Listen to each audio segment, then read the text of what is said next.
Hello students, today I am telling about the third level from the page 2. In this story, the Charlie want to escape. He was sad.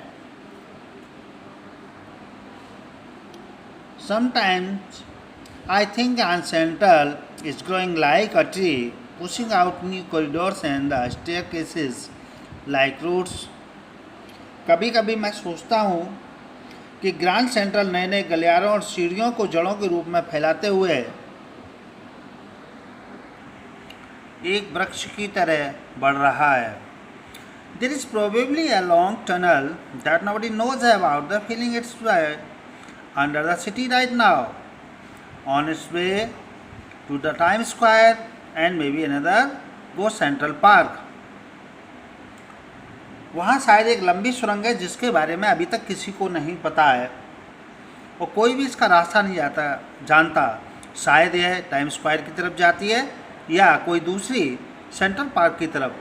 And maybe because for so many people through the years Grand Central has been an exact, और हो सकता है यह वर्षों तक लोगों के लिए ग्रैंड सेंट्रल एक निकास द्वार रहा हो, अ वे ऑफ एस्केप, बचने का रास्ता. May be that is how the tunnel so many people through the years Grand Central has been an exact way of the escape. और हो सकता है यह लोगों के लिए ग्रैंड सेंट्रल जो टनल है वो लोगों के बचने का रास्ता रहा हो, way of escape. Maybe that is how the tunnel I got into, और हो सकता है मैं भी इसी प्रकार की एक टनल में प्रवेश कर गया हूँ.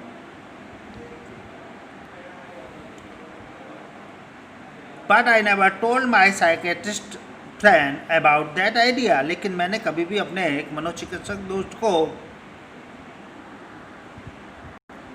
इस विचार के बारे में कभी नहीं बताया. The corridor I was in began angling left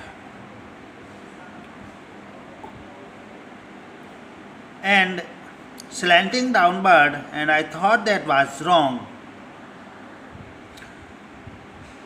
जिस गलियारे में मैं था वह बाईं ओर मुड़ा और थोड़ा सा नीचे की ओर झुकता चला गया और मैंने सोचा कि मैं शायद गलत रास्ते पर हूँ. But I kept on walking, लेकिन मैंने चलना जारी रखा.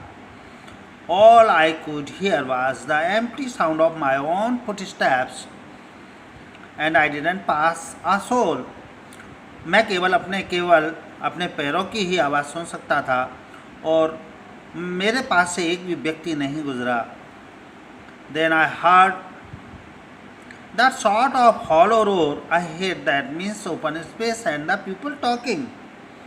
और तब मैंने आगे की ओर एक प्रकार खोखली आवाज़ सुनी जिसका अर्थ था आगे रास्ता खुला हुआ है.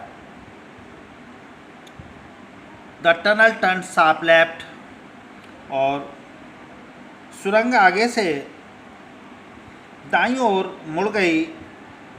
आई went down the short flight of stairs, मैं छोटी सीढ़ियों से नीचे उतरता चला गया. And came out on the third level at Grand Central Station, और मैं नीचे चल पड़ा और ग्रैंड सेंट्रल स्टेशन के तीसरे तल पर बाहर निकल आया. For just a moment I thought I was back on the second level. कुछ समय के लिए मैंने सोचा कि मैं वापस पुनः सेकेंड लेवल पर आ गया हूँ. But I saw the room was smaller. There were fewer ticket windows and the train gates and the information booth in the center was good and old looking. लेकिन मैंने देखा कि रूम थोड़े छोटे थे और कुछ वहाँ टिकट खिड़कियाँ भी थीं, ट्रेन के द्वार भी थे और एक बीच में इंफॉर्मेशन बूथ था जो पुराना लकड़ी का बना हुआ लग रहा था. And the man in the booth wore a green eye shade and long black sleeve protectors. और बूथ पर जो व्यक्ति बैठा हुआ था वो हरा चश्मा और काले लंबे आस्तीन का एक प्रोटेक्टर रक्षक पहने हुए था. द लाइट्स वर डिम, और जो रोशनी थी वो बहुत मध्यम थी. एंड शॉर्ट ऑफ फ्लिकरिंग, और टिमटिमा रही थी. देन आई सा why they were open flame gas light. तब मैंने देखा कि वह ऐसा क्यों कर रही है, क्योंकि वो एक खुली गैस लाइट थी. There were brass spittoons on the floors. फर्श पर पीतल के पीकदान रखे हुए थे.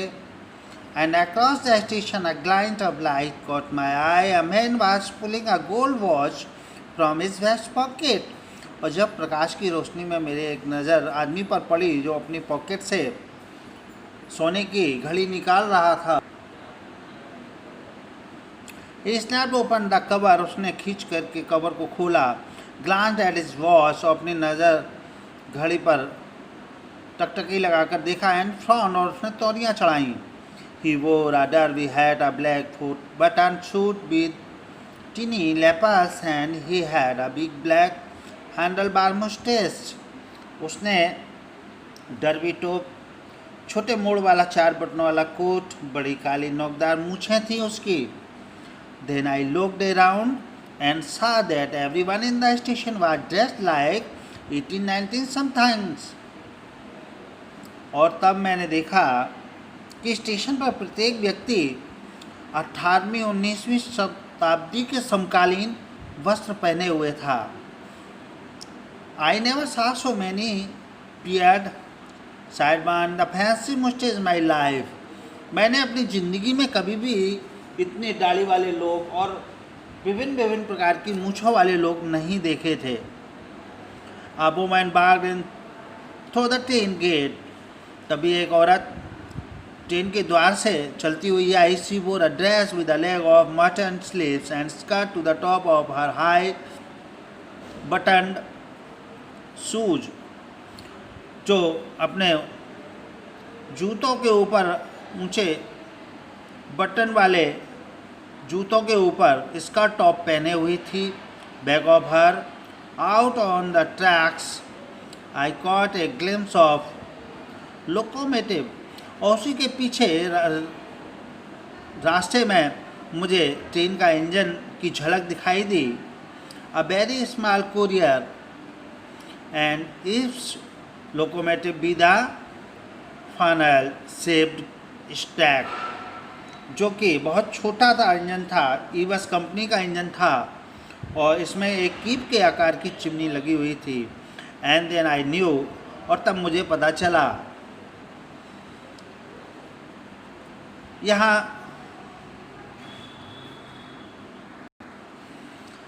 चार्ली यहाँ उदाहरण दे रहा है कि उसने वो सारी चीज़ें देखी जो 18वीं शताब्दी की थी. To make sure I walked over to a news boy. और अपने आप को पक्का करने के लिए मैं समाचार पत्र बेचने वाले लड़के के पास गया. And glanced at the stack of papers at his feet. और उसके पैरों पर के पड़े हुए समाचार पत्रों के ढेर पर नज़र डाली. It was the world. यह द वर्ल्ड नामक अखबार था. And the world hasn't been published for years. और द वर्ल्ड अखबार अनेक वर्षों से नहीं छपा था. The lead stories had something about the president Cleveland. और उसमें अखबार में जो स्टोरी छपी हुई थी वो प्रेसिडेंट क्लीवलैंड के बारे में छपा हुआ था. I have found that page, front page since in the public library files. और इस पेज को मैंने पब्लिक लाइब्रेरी फाइल में ढूंढ लिया था. एंड इट वाज प्रिंटेड जून 11, 1894. और यह 11 जून 94 को छपा था. I turn toward the ticket window. knowing that here on the third level at Grand Central I could buy ticket that would take Lucia and me anywhere in the United States we wanted to go. और मैं ticket window की ओर मुड़ा, यह जानते हुए कि यहाँ grand centre के थर्ड लेवल पर मैं लूसिया और अपने लिए 2 टिकट खरीद सकता हूँ जो यूनाइटेड स्टेट में कहीं भी ले जा सकते हैं। इन द ईयर 1894 यानी 1894 के वर्ष में। And I wanted 2 ticket to Galesburg Illinois, और मैं 2 टिकट गेल्सवर्थ इलिनॉइस की चाहता था। Have you ever been there? क्या तुम वहाँ कभी गए हो? It is a wonderful town still, यह अभी भी बहुत सुंदर कस्बा है। With big old frame houses, पुराने मकान, ह्यूज लॉन्स, बड़े बड़े मैदान, and tremendous trees whose branches meet overhead in the roof of the street, और विशालकाय वृक्ष जिनकी बड़ी बड़ी शाखाएं आपस में ऊपर मिलती हैं, मानो सड़क के लिए छत का कार्य करती हों। And in 1894 summer evening but twice as long, और 1894 में जो गर्मी की शाम है वो लगता है लगभग दुगनी बड़ी है। And people set out on the lawns, लोग बाग अपने घास के मैदान में बैठे हुए हैं। द मैन स्मोकिंग सिगार, पुरुष सिगार पीते हैं। एंड टॉकिंग क्वाइटली, और शांतिपूर्वक बातें करते। The women weaving palm leaf fans, और जो औरतें हैं वो ताड़ पत्तों के जो पंखे हैं उन्हें हिलाती रहती हैं। With their fireflies all around, और उनके चारों तरफ जुगनू है। इन ए पीसफुल बर्ड, और एक शांतिपूर्ण संसार है। To be back there with the first world war still 20 years off, और प्रथम विश्व युद्ध से अभी भी 20 वर्ष पूर्व। And world war second over 40 year in the future, और भविष्य में 40 वर्ष पश्चात होने वाला द्वितीय विश्व युद्ध से पहले। आई वांटेड 2 टिकट फॉर दैट, और मैं वहाँ जाने के लिए 2 टिकट चाहता हूँ। स्टूडेंट्स, इस प्रकार से चार्ली वो थर्ड लेवल का वर्णन पूरा बताता है, मानो उसने अपनी खुली आंखों से सब कुछ देखा है। I will tell you in the next video the remaining pages. Thanks.